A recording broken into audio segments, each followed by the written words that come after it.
How's it going, everybody? It's Shane, the Rise and Grind Picker, and how are you doing today?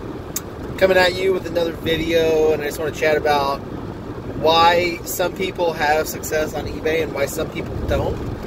I'm just coming back from my storage unit with a bunch of bubble mailers, so I have an order going out. I'm going to try to ship out today. It's a big order. So I have that, and then I shipped a couple things out today. I haven't really sold a whole lot because I haven't listed a whole lot, but I've been listing quite a bit in the last couple days. So let's talk a little bit about maybe why you're, and by the way, I'm in the car, so my camera may jiggle just a tad bit. And by the way, if you're new to my channel, here on this channel we talk about building businesses, we talk about how to be successful, building money for side hustles, side cash, leveraging businesses, you know, whatever it is. And for me, I sell online. I sell on eBay and a little bit on Amazon. I have cut completely back on Amazon, but I'm going to probably start putting stuff up on there here pretty soon. But what I want to tell you is what's the difference between someone that's successful on eBay and someone that isn't? So what's the difference in that? Like, what does that look like? Well, I can tell you what it looks like. Someone that's going to put the work in is going to be successful, and they're going to sell stuff on eBay. But you have to put the work in. And sometimes it's not going to be just great. I mean, it's not going to be, there's ups and downs, there's all sorts of stuff. But you really got to ask yourself, all right, what makes, you know, well, first off, you really got to ask yourself, am I average or am I awesome? And that's really what's going to set you apart. If you say I'm average, then you're probably not going to sell a lot. Number one rule to selling in general. I mean, you can really take this rule of thumb for selling online, selling in person, selling at a car lot. Is that rule, if you're going to have the mindset to sell, then you're going to sell. If you're going to be negative and not have that mindset, you're probably not going to sell a whole lot. And that's just being honest. But let's get to the question of, like, maybe why aren't your items selling on eBay? Maybe why aren't they? Well, you have two types of items. You have long tail and you have short tail items. Short tail items are more popular items that you're going to find that are very popular. They're potentially high in value. And there's some items that aren't that popular. There's some items that aren't that high in value that's still popular. But those are your short tail items. They could sell within a week, 2 weeks. Really, anything, in my view, for a month or less is kind of short tail. If it's a month or less and I sell on then I consider it short tail. Anything over a month, I consider long tail.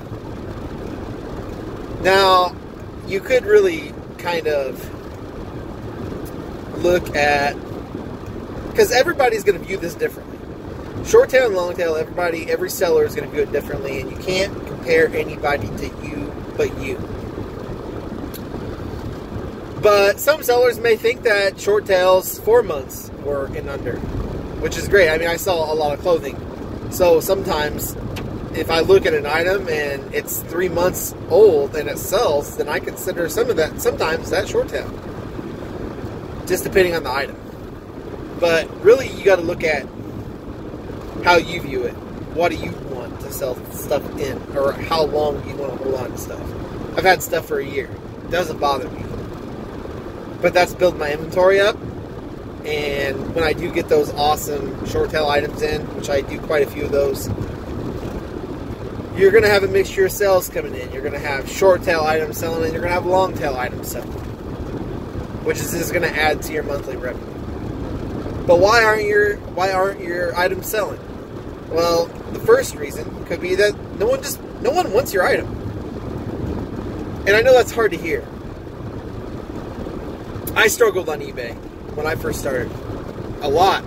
And then I realized that sometimes items just have to have the right buyer. And to be honest, if you don't sell them right away, don't get discouraged. But don't lower your price either. Yeah, you could run a sale on it, 20% or whatever. You could use a promoted listing on it, but don't lower your price. Don't lower it, because in a week someone could come along and buy that at your full asking price. But also you got to look at, okay, if no one wants your items, that's one thing. But if you have decent items in your store and they're still not selling, then there's something going on. There's something wrong. And the other half to that could be that maybe your search capabilities suck. Your search ranking or your titles suck or your descriptions suck. I don't know, something like that. And that's the second thing you got to look at is, did I optimize the full potential for my description title and my description? Because eBay is going to rank your listing in a couple different ways. It's going to rank it off of price, your description title, so the title of your description, and your description box down below. And I think it ranks like the first 200, 250 characters on that. So that's the three ways that your item is going to be ranked. And also, just to say, it also ranks it off of your item specifics, the little boxes you fill out. And sometimes I add my own. And sometimes it ranks it off that. So if you're solid on that and you're doing really good on all that, all the keywords and everything, then maybe no one wants your item. But that's two things that potentially could cause your items not to sell. A, no one wants them. B, your keywords suck in your description and your header. And really the third one, and what I can say, the biggest thing, this is perhaps almost bigger than the keywords, is price. Your price is not good. And what I mean by that is, let's say you go out to the thrift store and you find a Tory Richard shirt. Okay? And let's say there's 2,000 Tory Richard shirts. And this is just an example. I don't really know if there's 2,000. I could be way off. I could be right on. I don't know. This is an example. And there's 2,000 Tory Richard shirts. And the lowest priced one is $30. And the highest one is $40. And all of that 2,000, all those 2,000 shirts range from $30 to $40. So you have 2,000 shirts, and you price yours at $43.99. Do you see a problem there? Is there a problem with that scenario? Well, I can tell you, probably one of the problems is you're the highest price on eBay. Now, this is the example, but I see a lot of this where an eBay seller goes out and gets a Massimo shirt. That's a Target brand. And they price it at $15.99. First off, half of that stuff probably didn't sell for $15.99 brand new in the store. So you really got to look at your item price. Because if you're the highest on eBay, probably not going to sell. Because depending on your competition, now I'm not saying it's not always good to be the highest priced. Some of the rarer items, if you don't have, if there's none on eBay, or if there's like one on eBay, and you come in somewhere in the middle, then I would say that's a win. Like, you know, you're trying to get a little bit more money. There's no crime in that.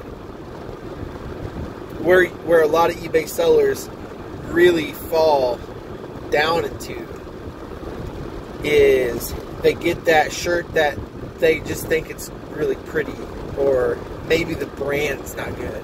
So right away, the brand not being good, if it's an off-brand or a less known brand, your keyword search rank's going to be way lower than normal. So maybe it's not a good brand, maybe it's a lower end brand, but the pattern's really pretty.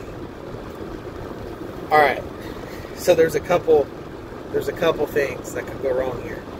A, it's not a brand name. Now, stuff does sell when it's pretty. I get that. But what if you describe the pattern in your keywords? How many people do you think is going to type in that pattern the same exact way you describe it? How many people do you think is going to go online and type in pineapple t-shirt or pineapple pants or whatever design patterns on there. How many people do you think are going to do that? Not many. Because in the United States, we are a brand, most people, okay? Most people in this country, this is a brand whore nation, okay? This nation is ran off of branding. It's ran off of brands. So, with that being said, I know myself, I wear brand name stuff. And I only wear mostly brand name stuff. I might have a couple shirts I just lounge around in, or at home, or whatever. But most of my stuff's brand name. Why? Because we buy brand name in the United States. That's why you find so much brand name stuff in the thrift. Because people just don't want it. And then they go out and buy more. So what I'm saying is, right there, just by you saying, I really like that thing, it's really gorgeous. Well, you're taking a risk. Because right there, you're already lessening the keyword search. Now, let's say you get the price on this, and it's a Massimo shirt, you list it for $20. There is not many people that's going to buy a Massimo shirt for $20 pre-owned. It's just not going to happen. So those are the three things that really could not sell your item. And it's the keyword search. It's the price. As well as the brand. Or if they want or don't want your item. Now the next thing are the pictures. If you have phenomenal pictures, I've done this before. I've had a not great brand, like it was a vintage brand. And it was just a little bit more vintage. Like it was like 90s, but it was an off brand in the 90s, and it was called City Streets or something like that. But it looked really cool. The content was awesome. So obviously City Streets, I use that in the keyword. But the pictures were amazing. And that's the one thing where you can stand out, are your pictures. You can stand out, and literally that could sell your item for you. So you might actually sell that item for a lot more than a lot of other people are selling it for. So I would take those four things. And I would take the four things and I would focus on them. And look through your listings. And be like, is this a name brand? I mean, is my search optimization off? Is my keywords good? And are my pictures good? And if you don't have any of those working for you, and your price, is my price the lowest on eBay or the mid? If it's the highest, it's probably why you're not selling a whole lot. So I can tell you right now, if you take your item, or if you take an item that you're doing research on, and you type in how I do this is I get really specific. If it's a shirt or a pair of pants or shoes, if it's a clothing item, I'll type in the brand name, and if it has a model, like if it's like the private collection or something like that, and I'll type in everything, and I'll find it on eBay, on the actives, and I'll see how they're describing it. And then I will take that description and kind of put my description together. Then I'll go on the completed listings, and I'll type all of that in, and I'll hit completed listings and look at the completeds and see what is sold and what hasn't sold and how many haven't sold in, that time frame, which I think eBay does 3 months. I think maybe it's a little longer, but then I'll add up like, okay, there's 25 not solds and 2 solds. Probably not going to sell great. So then I take that brand, I take all that, and I look at the completeds, I look at the actives, and then after that, the most important part is I search that item from lowest to highest. And I look at the lowest price listing on eBay. Now, I personally know what I paid for the item. And I'm not going to give any examples here because it differs so much per item. Basics. It could be night and day. But you take that item, and whatever you paid for it, if the lowest listing's like $10, but then that's the lowest, and then all the other ones are $20 and up, price it at $19.99, free shipping. That's what you got to look at is, but also look. So what I'll do is do that, and then I'll do a very specific listing for the exact size and the exact everything. And I did leave that out. I was going to say that and I forgot. I'll do a very specific listing for the size, and find the exact one, and I'll make sure I'll try to find the exact size. And if they don't have the size in the completeds, I'll find the actives. And if they don't have that, then I'll find the next size down or the next size up. And I'll price it accordingly. But I look at the very specific sizes because personally, like me, I wear a size 12 or 13 shoe depending on the brand. So if I'm going to go look for a pair of Sperry boat shoes, I'm going to go on eBay and type in size 12 Sperry boat shoes.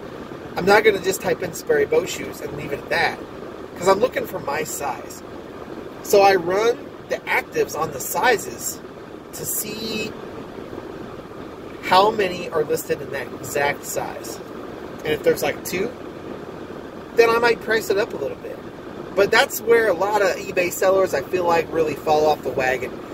Is a lot of eBay sellers, I feel like what I hear in the community, in the Facebook groups, on YouTube, wherever I hear this at. Like, and a lot of it's just Facebook groups. A lot of it's just the community and me kind of in the community mingling with people.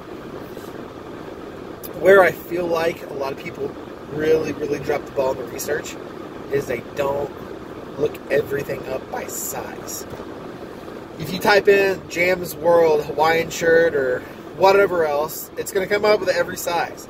If you type in Jam's World Hawaiian shirt XL, it's going to come up with XLs. And if there's no XLs, it's going to come up with every size other than XL. And so I feel like really being specific is going to help you, because that person that's going to wear that XL is not going to be searching for a large. They're going to be searching for an XL. So getting very specific is going to help a lot. And, you know, I did all these eBay store reviews, these free eBay store reviews, and I did a ton of those. And I can tell you, one of the things I think that I've seen the most that were wrong with all the eBay listings in the stores was a lot of them didn't even have the size in the description header. They just had everything else but that. I would say personally that the brand name and the size are the 2 most important things to put in there. If you're not going to put the size, you're going to lose search ranking pretty fast. So honestly, that's my 4 tips. You know, and they all correlate with each other on why your items aren't selling on eBay. And if you're good on like all these but one, fix it. If you're good on none of these, or if you're good on all or on none of them but one, then you have a lot of work to do, and that's probably why your items aren't selling on eBay, and that's why you are not getting the sales, and you're not pushing yourself to be where you want to be. So the next time you list an item, do all of this stuff, and if you're not where you want to be, ask yourself, do I want to be average, or do I want to be the best?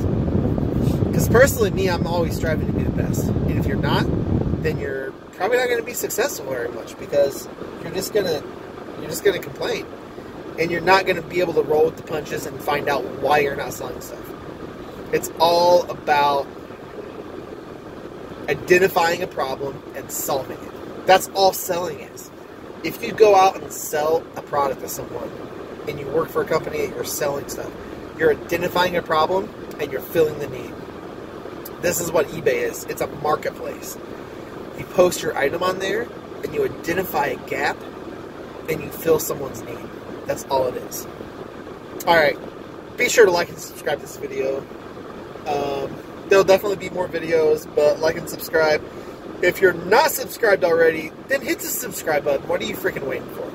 And I will see everybody next time. And don't forget to hustle, source, and list. I will see you later.